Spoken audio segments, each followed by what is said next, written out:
Do you remember the last time you had a genuinely original idea? That quiet, almost magical moment? It's when pieces of information connect in your head and create something new. A solution, a plan, a flash of creativity. Remember that feeling of clarity, of power. Now, compare that spark with the feeling you get after an hour of scrolling an infinite feed. You feel a strange emptiness, a mind full of noise, but empty of substance. A mental fatigue that came from no productive effort. If you feel that your mind is slower and your creative potential is draining away, if big ideas are becoming rarer and rarer, this perception isn't a personal flaw. It is a diagnosis. You are not getting lazy or less intelligent by chance. You are the test subject in one of the greatest social experiments in history. And the laboratory is the screen you hold in your hands. This experiment has a name, the dopamine cycle. It's an invisible architecture designed not just to steal your time, it's designed to keep you exactly where you are, stagnant, anxious, and financially limited. The distance between the person you are and the person you could be is measured by the quality of your attention. And today, your attention is the most valuable product in the world. It's sold every second to the highest bidder. In this video, we won't just expose the engineers behind your distraction. We are going to show you the map of your mental prison, the exact mechanism that rewards you for mediocrity and punishes you for depth. It ensures you never have enough focus to build something that truly matters. There was a time, not so long ago, when the human mind was sovereign territory. It was a time when boredom wasn't an enemy to be fought. Instead, it was the fertile ground where creativity blossomed. To learn something, you went to a library. The journey required effort, searching indexes, flipping through pages, feeling the texture of the paper.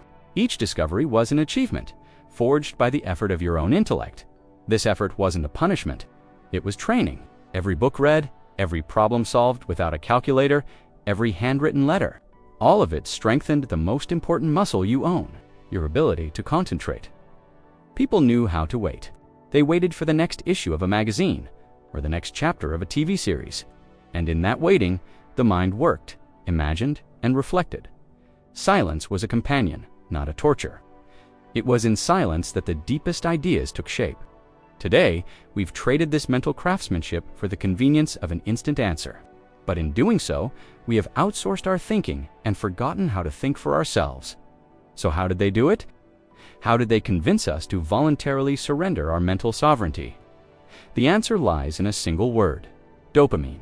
Not the natural dopamine from a real achievement, but a synthetic, cheap version delivered in infinite doses directly to your brain. The platforms you use hired neuroscientists and behavioral engineers.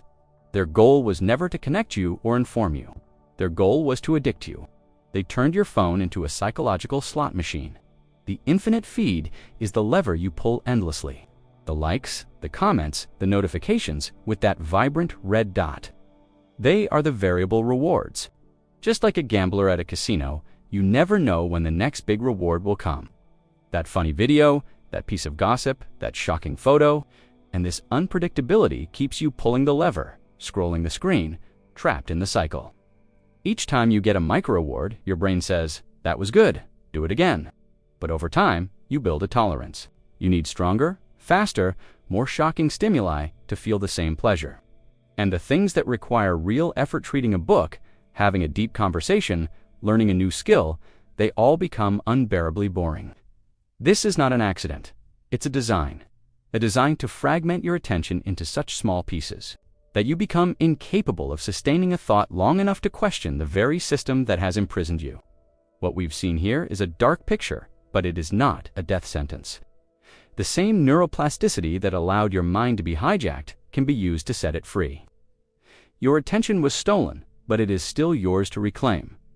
The revolution you need is not external, it's internal. It's a declaration of independence for your own mind. It won't be easy. You will need to swim against the current of a society that has chosen distraction. But every second of focus you reclaim will be a liberating victory. Start small, but start now, today. First, at the end of this video, choose one app you know steals your time and your peace. Delete it. Feel the power of that simple act of saying no. Second, pick up a book, any book. Read a single page, not to finish the chapter, but to experience the feeling of total immersion for just 90 seconds. Third, in your next conversation, put your phone on silent and out of reach. Offer the other person the rarest gift of the 21st century, your complete presence. If this video has awakened something in you, share it.